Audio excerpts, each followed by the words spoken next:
Welcome back to Askewed Reviews. And throughout this week, I've been going through the remaining films in the Mel Brooks collection. Today, I'm also doing this one as a dedication to someone I consider a close family member to myself, mainly due to the fact that we have a special connection when it comes to this film. So, this is the 1995 film Dracula Dead and Loving It. Here is your trivia question for today. What does Dr. Seward keep prescribing to everyone? The answer will be at the end of this episode. So, in Dracula Dead and Loving It, we meet one of our main characters, Mr. Renfield, who is currently on his way to go talk to someone about purchasing a home.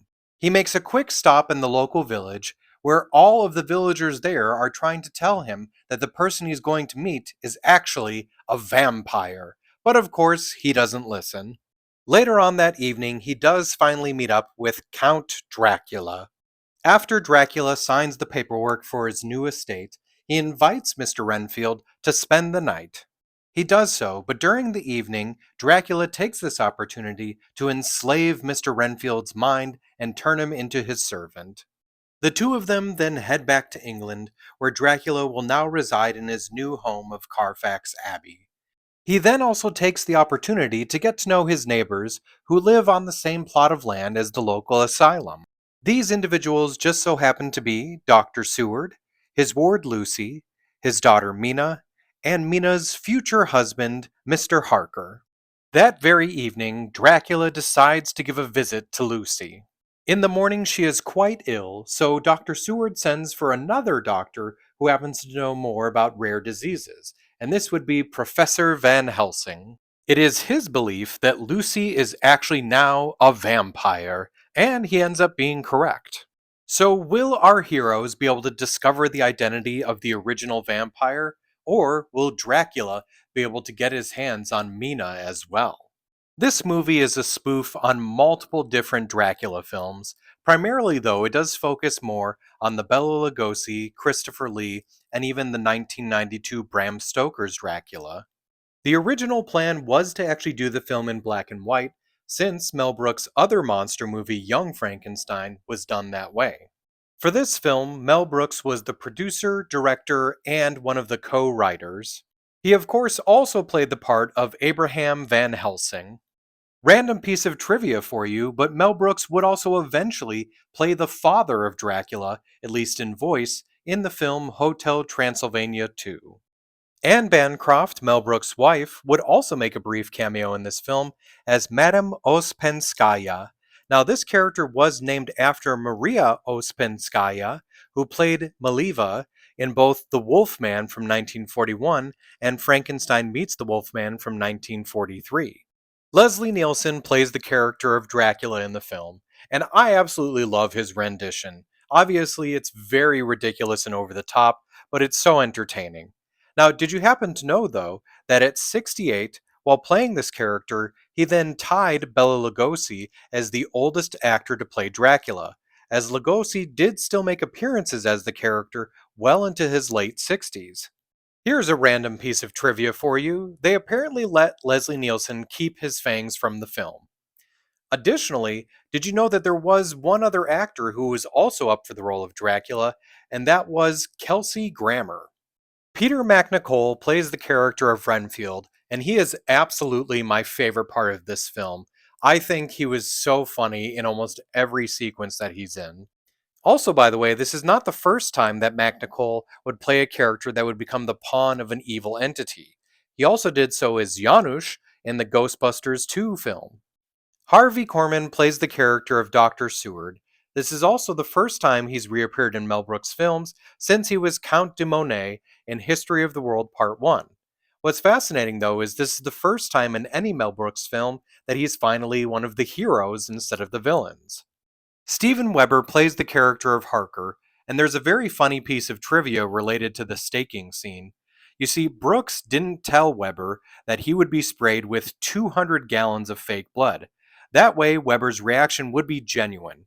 This also led to Weber's ad lib of the line, "She's dead enough." Do you by any chance remember how before Harker does the staking, he asks if there's any other alternative? Van Helsing says they could cut off her head, stuff her mouth with garlic, and tear off her ears.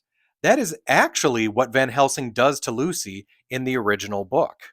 Also, when speaking of Lucy, she was played by Lysette Anthony, who, by the way, understood very well that the character of Lucy was primarily just going to be around for eye candy and a couple of scenes here and there. But she didn't care, as this gave her an opportunity to work with Mel Brooks.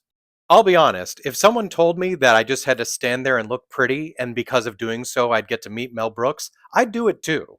Anthony, by the way, is the only member of the main cast that was a British actor playing a British character. Amy Yazbek plays the character of Mina, and this isn't her first time performing with Mel Brooks, as she did so just recently in Robin Hood Men in Tights as the character of Maid Marian. There are also a few other familiar faces from Robin Hood Men in Tights in this film, including Mark Blankfield, who played Martin, but in Men in Tights he was Blinken. Matthew Peretta, who was a lieutenant at the ballroom scene, also played Will Scarlet. And then talk about typecasting. You had Megan Kavanagh, who plays a servant in this film, and also did so as Broomhilda in Robin Hood Men in Tights. And what's really funny is, both times she was a servant to Amy Yazbek's character. And one more familiar face from a good majority of Mel Brooks' films is Rudy DeLuca, who plays the guard that does not want to be working at the asylum anymore. DeLuca, by the way, alongside co writer Steve Haberman, were actually working on a script for a serious horror film called Not Human when they kept thinking of parody scenes and ended up writing the script for this film. In case you wanted to know, all of Dracula Dead and Loving It is filmed in California. By the way, here's a random just dream of mine that if anyone can help me accomplish this, I would be forever in your debt. But I love Dracula Dead and Loving It, and I've always had the idea that it would make a great stage production. So if anyone actually knows Mel Brooks and has an opportunity to speak to him about it, let him know. Gus Gustafson wants to get the rights to do a stage production of Dracula Dead and Loving It. So, when it comes to the film Dracula Dead and Loving It, as I mentioned, I absolutely love this movie. I am not sure exactly why, but I always just have a special connection to it, and it makes me laugh every single time I see it.